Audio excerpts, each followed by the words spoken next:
Hey, what is going on, guys? My name is DFree, and welcome back to the channel. Today, I'm joined by Real to Real, aka Mark. Say what's good, man. Oh shit, I know. Mark was supposed to come in, but my bad, guys. I wanted to let you guys know that Mark and I did a joint upload, so be sure to click in the description to get to his channel and watch the video that we did on his channel about the hit fight and how to fix it. All right, guys, back to the video. Hey, Donnie, or D-Free, I'm sorry. No, hey, Don't man. be telling everybody my real name, yo. Goddamn. No, but hey, man, it's good to be here. Thanks for having me on again. No worries, man. So, guys, today we'll be talking about the top 6 missed opportunities within Dragon Ball Super so far.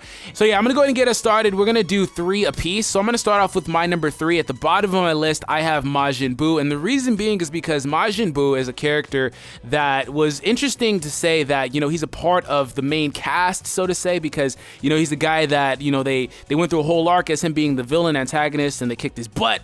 And they were like, okay, yeah, we'll make him a good guy. So basically from there, you know, Super continuing on from where Dragon Ball Z left off, we get into the Battle of God stuff where he kind of plays a big role in that. He's the one that really pisses off Beerus with the whole pudding thing.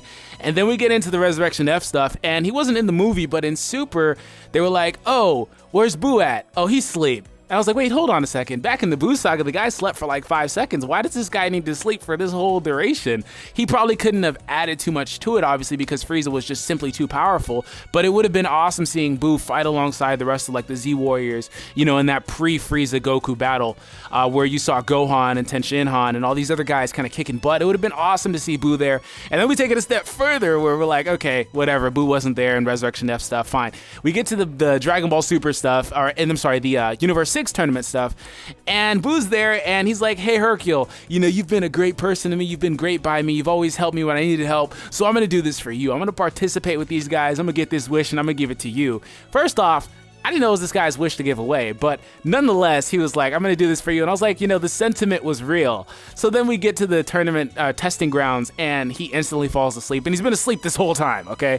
So he's totally wasted. So that's all I got to say is Buu had so many different moments where he could have been impactful, or at least had a somewhat impactful imprint on the series, and he just was completely just brushed over. Just to add a little bit to that in terms of Frieza, it would have been a good power scaling for Frieza, who probably still can't sense power levels at this point, to know exactly how strong he is when he said that he was supposed to be avoiding Beerus and Majin Buu at that point. And in the tournament, it probably would have been an interesting moment and everyone was like, oh my god, you got Majin Buu going? It's like, why wouldn't Champa and Whis probably know who Majin Buu is? Obviously, I don't even know if Beerus knew him, so that's something that's completely like kind of a missed opportunity for Buu. But getting into my third one is actually the Namekian Book of Legends, and this is actually not something we've ever really seen, but it's something that Shinron brought up in terms of how he actually knew about the Super Saiyan God ritual. And the problem with this, and one of the things they've missed an opportunity is, I'm pretty sure it's probably something they put in there completely for like the filler Toei put in there, has no real meaning. But in terms of the Namekians and being around for as long as they have on the divine calendar or whatever kind of calendar it is, like how much that the Elder Kai knows about them, they were able to steal the power from the Super Dragon Balls and all that. It's weird to me that this story isn't ever going to focus anymore on the Namekians when they seem to be incredibly not only powerful but relevant in the entire history of the universe, or the 12 universes, or Universe 6 and 7, regardless. Like, it's weird to me that they're not doing more to kind of show what's going on in both of these universes, who these Namekians are, what kind of secrets do these guys know, how powerful are they, do they have any relation to the gods, do the gods know about them to any more extent than what we've seen with like the Elder Kai and the Supreme Kais and stuff. What does Beerus think of them? He obviously knew about them, so that's a big like thing they introduced but completely swept under the rug. It's one of my most hated things about this franchise so far. Yeah, and as far as that goes, I mean, it would have been perfectly fine had they not even brought that into the series at all. And the problem with this is that, you know, they didn't have that in the movie, but they made it a point to make that a plot point in the show. Whereas, once again, if they didn't even do that, things would have been fine and they would have been smoother. Instead, they chose to add something that could have been interesting or potentially interesting, but they never built on it. So exactly. That's my issue with that. So my number 2 is we're going to talk about Whis' staff room, which is another thing that wasn't in the movies, right? That they brought into the show that would have been potentially interesting, right? So basically what happens with this is we see Goku and Vegeta basically go in there. And it's interesting too because they didn't give us any sort of context. And, the only thing we really know about that place is you have to be able to keep your ki within yourself to be able to move freely in there. Now, they didn't even tell us how much time passed while they were in there. We didn't know how much training they truly got while they were in there because we didn't know how strong they were at the time that they went in versus when they came out, where they fought Frieza. Of course, that's how strong they were when they came out. So it's interesting because we don't even know if they had Super Saiyan Blue at that time, because right before that, they had this whole clash. And then, they come out, they've got these huge boxes of pizza, which that thing doubles as like a storage. How long were they really in there? It's very interesting because you can imply or infer that, they were in there for a long period of time because it seems like a hyperbolic time chamber type of place. But at the same time, I feel like there should have been more damn boxes of pizza because these guys eat nonstop. So that's something that was interesting. When it came to like the Resurrection F stuff, everybody wanted to see more of the training, and they made it a point to try to incorporate some into the show.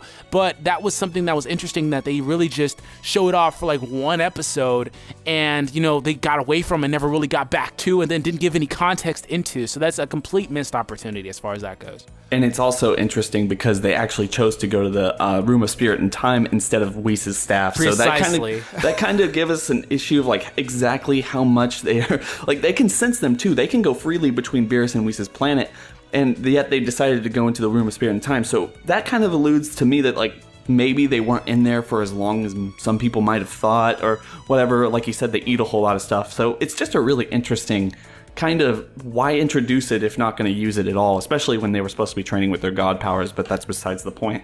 Anyway, my number 2 is, and I've talked about this on my channel a lot, is Bra, Vegeta and Bulma's second child.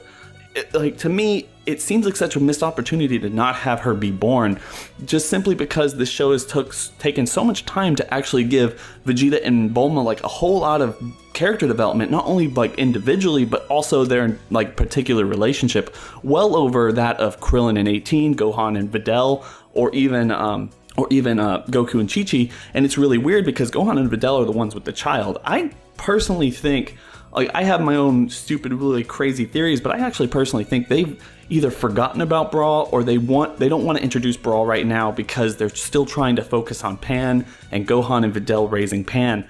But they've really swept Pan under the rug too because she's just not important. I know we're getting an episode in the next couple weeks here that might deal heavily with Pan, but it's besides the point. Not introducing Brawl is really kind of hindering the character development and everything that we've seen between Bulma and Vegeta throughout this entire series. And it would have really solidified Vegeta's kind of stoic, fatherly presence that we see at the end of Dragon Ball Z. Not just one of these things where, you have these two characters and they just spend a whole lot of time together or away together from each other or something. There's really something they've introduced and then they've kind of taken away. Vegeta still wants to be powerful, even though he renounced that type of power and everything at the end of Z. So they've really just gone out of their way to kind of redefine who Vegeta is, but also kind of keep him static and kind of in the same hole that he was in the Buu Saga or the Cell Saga or any place that we saw him in Dragon Ball Z. So not having Brawl in this series has been really detrimental to the overall story, in my opinion. Now, my number 1 on my list is going to definitely be the Super Saiyan God ritual. I mean, what the hell were they doing? What were they thinking, okay? So, like, with this ritual, they say, okay, we're going to go ahead and, grab hands and Goku's going to become a Super Saiyan God. I was like, okay, whatever. I think that's a bit of a cop-out. It's too easy. Whatever. Fine, okay? Things are going good. But, what really gets on my nerves, what really grinds my gears, like Peter Griffin would say, is the fact that, they said, all right, well, Whis doesn't know how to teach you. And Beerus is kind of pressed for time, so I get that. Let's just go ahead and ask Shenron. And Shenron says, okay, well, the Namekian Book of Legends, if we're keeping the super.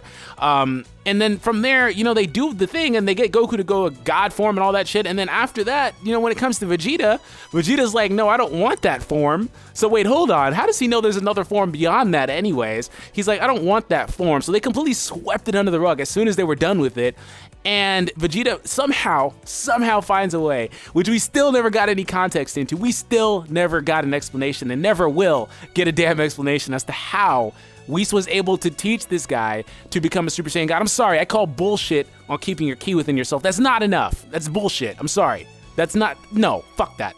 Yeah. That's always pissed me off. That's not enough of an explanation. That's bullshit. So we never got context into that. It would have been so easy for this show to add one line of dialogue and say, okay, well, Whis knows how to teach you how to do it, but Beerus is impatient, so we don't have the time to do that. Let's try to find an alternate way to do it, in which you then, at that point, summon Shenron. He says, oh, here's an alternate way to do it. You guys can join hands, and then boom, it's done. That's so easy, and it would totally keep the validation for the ritual as like that being an alternate, secondary means to achieving the form. But they built it up as that being the only way to do it, and then immediately wrote away for another way to be done that we never even got an explanation for. Yeah. In terms of just how it is, I was telling you beforehand what I would have done in episode 5 after Goku fought Beerus in Super Saiyan 1, 2, and 3.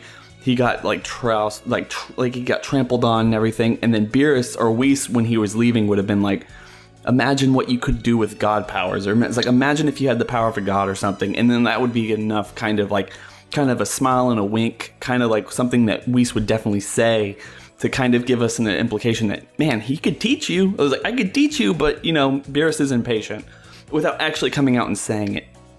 So my number one, and this is number one and like kind of really annoying to me because we haven't necessarily gotten a full answer or understanding of whether this stuff is actually going to be swept under the rug or not, but that is the cube, the universal God cube that Hit wanted at the end of the fight if Universe 6 won. And we all know in episode 40, Hit was like, no, I don't need that cube anymore, I just want to go home.